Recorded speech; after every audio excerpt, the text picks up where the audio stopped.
Welcome to this explainer. If you're a really focused learner who's been grinding away, trying to bridge that frustrating gap between knowing all the English rules and actually sounding like a natural speaker, well, you are definitely in the right place. Today, we're tackling something that drives so many intermediate and advanced learners absolutely crazy. We're going to break down some complex grammar patterns and weird vocabulary quirks so you can finally step into true fluency. So think about this for a second. Why does your technically perfect grammar still sound just a little bit unnatural? You've studied the tenses, you know your articles inside and out, you've memorized those massive vocabulary lists, and technically speaking, the sentences you write and speak are 100% correct. Yet, when you're chatting with a native speaker, there's this lingering feeling that something is just a little off. It's incredibly frustrating when you hit that B2 level, right? You're following all the rules, but the rules just aren't enough anymore. Well, the reason for all that frustration usually boils down to something we call the logic trap. Basically, this is the mistake of using logic, or trying to directly translate from your native language in areas of English where pure convention completely rules. It's a trap, right? Because your brain desperately wants to reason through the grammar, but reasoning literally fails you here. Native English speakers don't use these phrases because they make logical sense. They use them because they've just acquired these specific pairings through repeated exposure over years and years. So the real key to natural English isn't memorizing yet another grammar rule, it's about memorizing specific chunks of language as single, unbreakable units.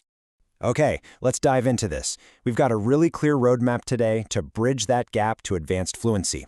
We're going to conquer four main pillars: dependent prepositions, fixed expressions, expressing tendency, and natural collocations. And then we'll wrap the whole thing up with a concrete path to fluency action plan.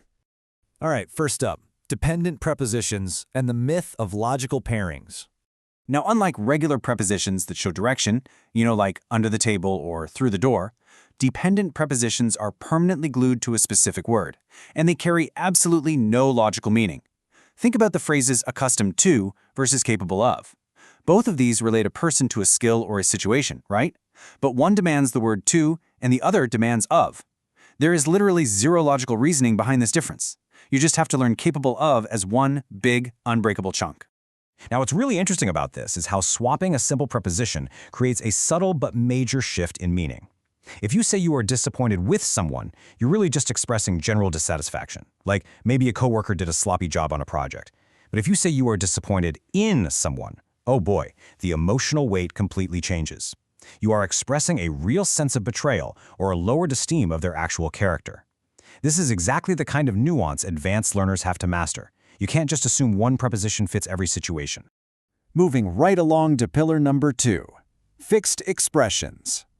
This is all about when words are totally locked in place.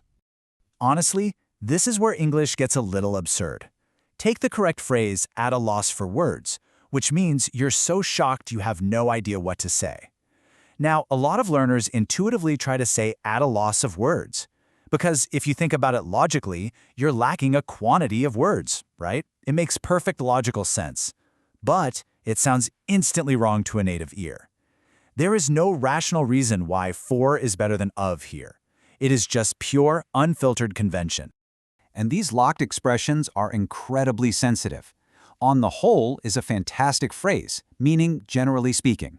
But if you accidentally change that tiny definite article, the, to a, and say on a whole, you have completely ruined the fixed phrase. It means something entirely different, or really nothing at all. This is exactly why you have to record and memorize these phrases exactly as they appear, down to the absolute tiniest word. Okay, pillar 3, expressing tendency. Let's look at how to elevate your vocabulary way beyond basic words like usually. Let me introduce you to the absolute rule breaker of the group, prone to. This structure is unique for two big reasons. First, it's used almost exclusively for negative, undesirable, or problematic tendencies.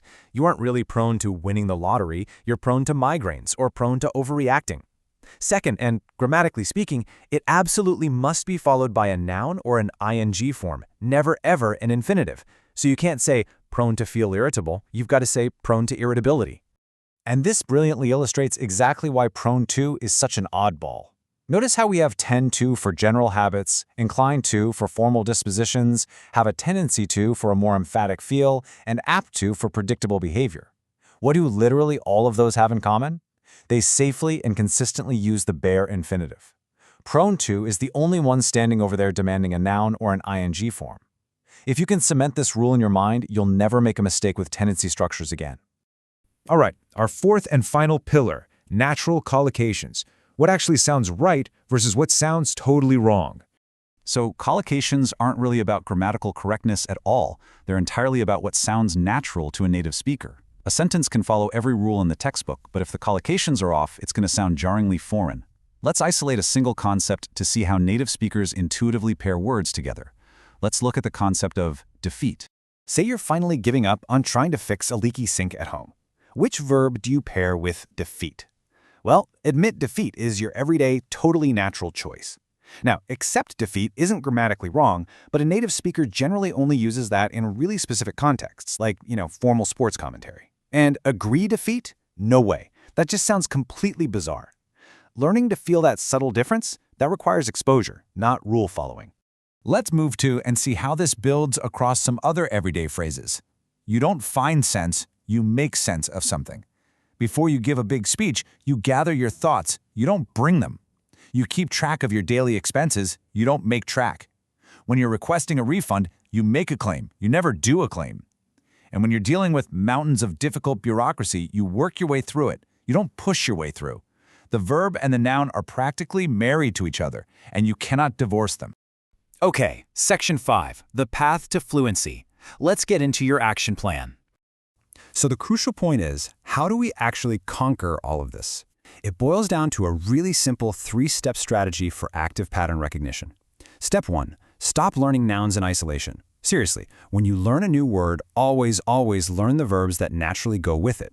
A noun alone is only half the picture. Step 2, start looking for broad patterns. For instance, make usually pairs with creating things, like making a decision or making a mistake. Do pairs with activities, like doing homework or doing research. And step 3, start using a dedicated collocations dictionary to verify these chunks. When you actively practice these patterns, they stop being a confusing trap and just start becoming a natural reflex. I really want to leave you with this final thought. Are you ready to stop applying strict logic where it just doesn't belong and start recognizing the beautiful, quirky patterns of natural English today? The next time you're reading an article or listening to an English conversation, don't just listen for the overall meaning, actually hunt for these conventional chunks. The real secret to sounding native isn't about memorizing more rules, it's about noticing the patterns hiding right there in plain sight. Thank you so much for joining me on this explainer, and hey, happy pattern hunting.